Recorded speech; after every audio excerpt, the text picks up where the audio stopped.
The section I read deals with how the audience can react to the speaker and how the speaker can really adapt his or her presentation to make the audience more interested in what they have to say.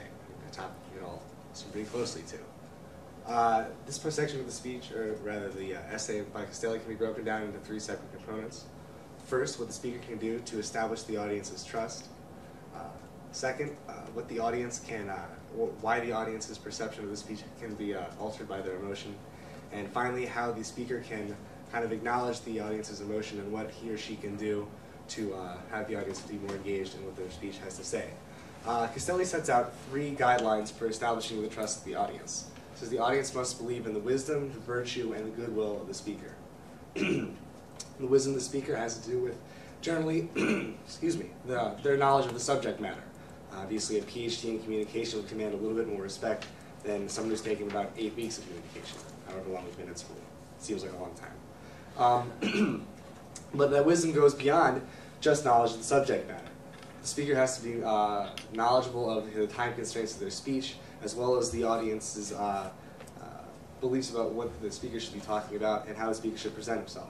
I think this is pretty appropriate garb for this dress, but if I were to be addressing the entire school at Swayze, I'd probably be dressed a little bit differently. Other than acknowledging the wisdom of the speaker, we have to see whether or not we believe the speaker to be virtuous, whether or not the argument they're trying to persuade us to believe is a lie, or is going to coerce us, or is to be not in our best interest. It's harder to determine whether or not a speaker is truly virtuous.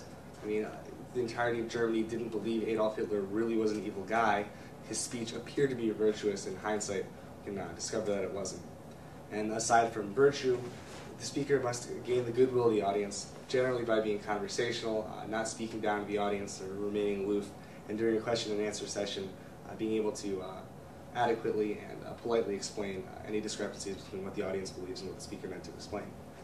By establishing trust, the speaker can gain some insight into the audience's emotion, but the audience's emotion is always going to color their reality of the speech. Aristotle points out that the emotion of an audience has that two people, one happy, one sad, will see in a situation completely differently. We can all probably appreciate this if you've ever played a sport and you've won or lost a game. Two teams, two different groups of people, all both experiencing the same event, have completely different emotions towards it. Just last night I was watching the Cowboys beat the Redskins. It was awesome. And my roommate, a big Redskins fan, was really upset after the game and towards the end of the game, and I was very happy. Aristotle says we can explain these differences in emotion to the situation through three ways. First, we have to see what the state of mind of the emotion is, essentially happy, sad, angry. Then we look to the person for whom the emotion is intended, and finally the reason that the emotion is felt.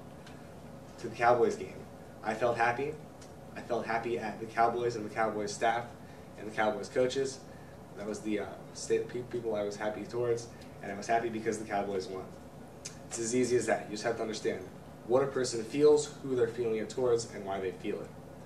When we see these three things come together, then we can begin to address the audience and form our speech around their emotions and their beliefs. If I wanted to talk to my roommate Kevin, I wouldn't begin talking to him by saying, "Wow, the Redskins are really terrible at football. Do you mind helping me with my homework?" Because that would be exacerbating the reason for his unhappiness.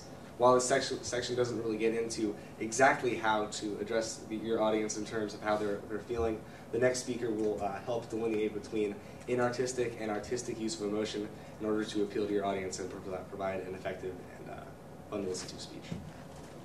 And that's all I'm going to say.